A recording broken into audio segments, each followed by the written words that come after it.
A playground of resources and investments, the world has now turned its gaze towards Somalia.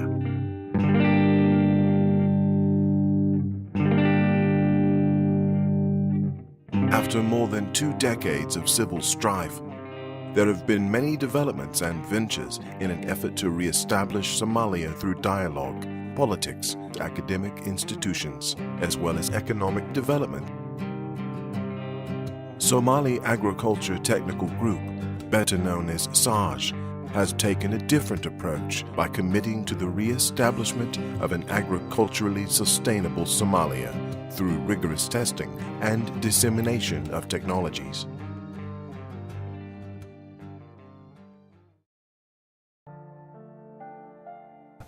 Somalia waa wadan qani ah, macnaa wax soo saarka waa la kordhin karaa. Wabiya ayaa leenahay oo macnaa biyo joogta ah laga heli kara. Ciid fiican ayaa jiro. Qoraxda waa joogto sanadka oo dhan.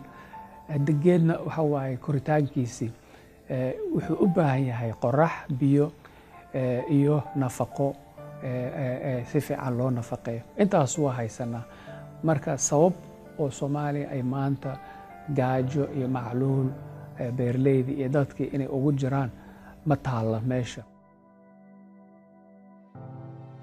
We have certain crops that are already being exported, such as banana, sesame, lemon, dry lemon.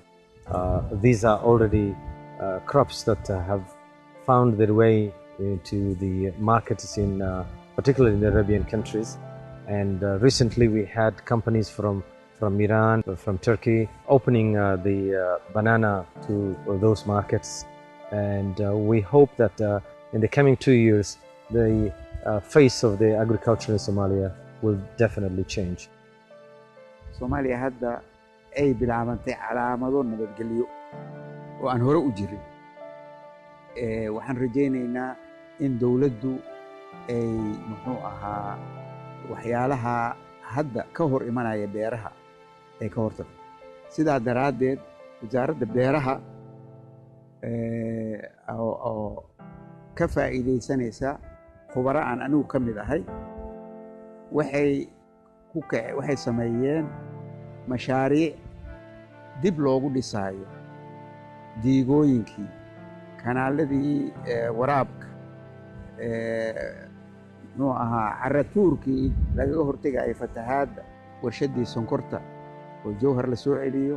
waxaa kaloo ku jirta in warshaddii mareerey la soo celiyo iyo faanoole, diigadii faanoole oo korontadana dhalin jirtay, dhulkana bariiskana waraabin jirtay, in iyadana la soo celiyo. Soomaaliya geeska gees lacagta ugu badan oo adagoo dibadda ka soo gasho waa xoolaha la dhoofo. Weligeedna waa ahayd. Soomaaliya dhaqaalaha bannaanka ka yimaado oo dheeli tiraya waxa la soo gadanayo inta badan xoolaha ka yimaado. Walow caqabado ay jiraan oo xoolihii aysan tegin meeshay rabaan adduunka aysan tegaynin. maanta waxay joogtaa in gabdhihii ay raggi ka horeeyaan oo maaragtay aqoon yeesheen oo jaamacadaha beeraha ka soo baxeen oo tijaabooyin sameeyeen oo wax soo saarkii dalka isu taageen. waxay ka mid tahay marka rajooyinka waaweyn oo la isku halay karo. haddii raggana rag badan oo diyaasbaraha oo bannaanka ka yimid ayaguna dhul badan ay gateen, wax soo saar ay ku jiraan, cilmiyay bannaanka kala yimideen, dhulkiina waa haystaan. marka waxaan rajaynaynaa mustaqbalka soo socda waddanka Soomaaliya wax la isku halay kara inay ka soo bixi doonaan xagga beeraha. waxaan rajaynaynaa muddo gaaban gudaheed in Soomaaliya iskaga filnaato wax soo saarka beeraha, isla markaana ay u gudubtaba inay dhoofiso, taasoo runtii dhul hawshaas qaban kara aan leenahay, laakiin aqoon naga maqnayd oo hadda aan helnay. dhallinyaradiina shaqo loogu abuuro, waddankiina horumar ku gaaro. Soomaaliya waxay laf dhabar u ah dhaqaalaheega marka laga fikirayo waa xoolaha iyo beeraha. saa daraaddeed waxaan rabnaa inaan kor u qaadno xagga wax soo saarka xoolaha iyo beeraha, annagoo rabno inaan young generation yaryar oo aan soo saarno oo improvement fara badan inay ka geystaan dhulka ka geystaan. waad maqli jiray ilaa yaraantaydii afgooye maxaan ku idhaahdaa iyo jannaale iyo xamar beere waaweyn bay leedahay iyo wax mar way qurux badan tahay ha burbursanaato laakiin wixii dhulka ahaa lagama tegi karayo waad arkaysaa beerihii aan arkay ilaa doraad ilaa shalay toole waxaaba igu dhalisay inaan soo dego which is not possible maaha laakiin at least waxa weeye waxyaabo waxay ka bedelaysaa maxaan ku idhahdaa fikirkii horeed ka haysatay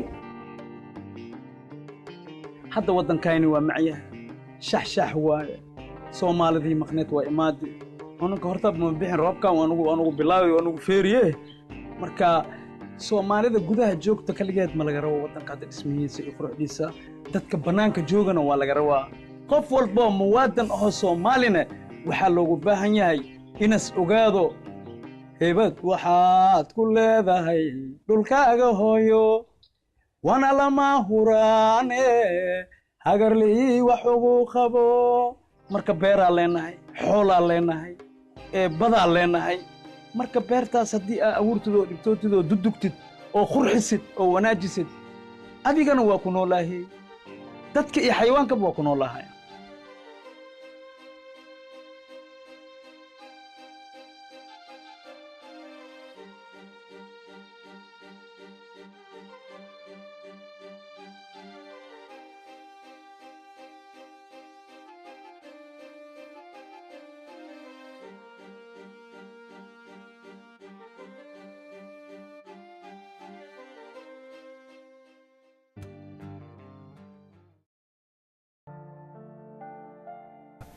Soomaaliya waa waddan qani ah macnaa wax soo saarka waa la kordhin karaa wabiya ayaa leenahay oo macnaa biyo joogta ah laga heli kara ciid fiican ayaa jiro qoraxda waa joogto sanadka oo dhan degeedna waxa waaye koritaankiisii wuxuu u baahan yahay qorax biyo iyo nafaqo si fiican loo nafaqeeyo intaas waa haysanaa marka sabab oo Soomaaliya ay maanta gaajo iyo macluul beerleyda iyo dadkii inay ugu jiraan ma taala meesha.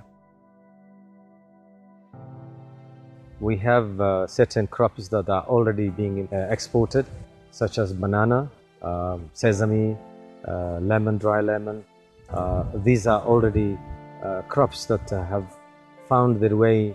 oo wax soo saarkii dalka isu taageen waxay ka mid tahay marka rajooyinka waaweyn oo la isku halay karo haddii raggana rag badan oo diyaasbara oo bannaanka ka yimid ayaguna dhul badan ay gateen wax soo saar ay ku jiraan cilmi ay bannaanka kala yimideen dhulkiina waa haystaan marka waxaan rajaynaynaa mustaqbalka soo socda waddanka Soomaaliya wax la isku halay kara inay ka soo bixi doonaan xagga beeraha waxaan rajaynaynaa muddo gaaban gudaheed in Soomaaliya iskaga filnaato wax soo saarka beeraha isla markaana ay u gudubtaba inay dhoofiso taasoo runtii dhul hawshaas qaban kara aan leenahay laakiin aqoon naga maqnayd oo hadda aan helnay dhallinyaradiina shaqo loogu abuuro waddankiina horumar ku gaaro Soomaaliya waxay laf dhabar u ah dhaqaalaheega marka laga fikirayo waa xoolaha iyo beeraha saadiradeed waxaan rabnaa inaan kor u qaadno xagga wax soo saarka xoolaha iyo beeraha annagoo rabno inaan young generation yaryar oo aan soo saarno oo improvement fara badan inay ka geystaan dhulka ka geystaan to the markets in particularly in the Arabian countries and recently we had companies from Iran, from Turkey opening the banana to those markets and we hope that in the coming 2 years the face of the agriculture in Somalia will definitely change. Somalia hadda ay bilaabantay calaamado nabadgelyo oo aan hore u jirin waxaan rajaynaynaa in dawladdu ay muxuu ahaa waxyaalaha hadda ka hor imanaya beeraha ay ka hortagto sidaa daraaddeed wasaaradda beeraha oo ka faa'iidaysanaysa khubaro aan anigu ka mid ahay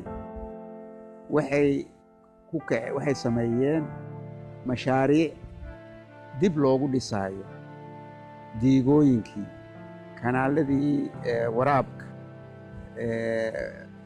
muxuu ahaa caratuurkii lagaga hortegaya fatahaadda warshaddii sonkorta oo jowhar la soo celiyo waxaa kaloo ku jirta in warshaddii mareerey la soo celiyo iyo faanoole diigadii faanoole oo korontadana dhalin jirtay dhulkana bariiskana waraabin jirtay in iyadana la soo celiyo.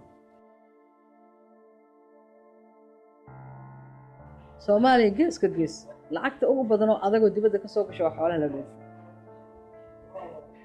Weligeedna way ahayd. Soomaaliya dhaqaalaha bannaanka ka yimaado oo dheeli tiraya waxa la soo gadanayo inta badan xoolaha ka yimaado.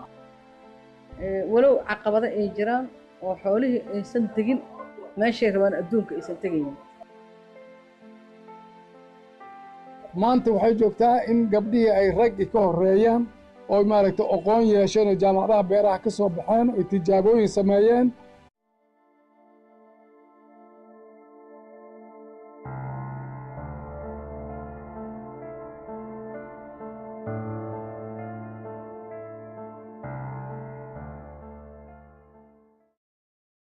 A playground of resources and investments, the world has now turned its gaze towards Somalia.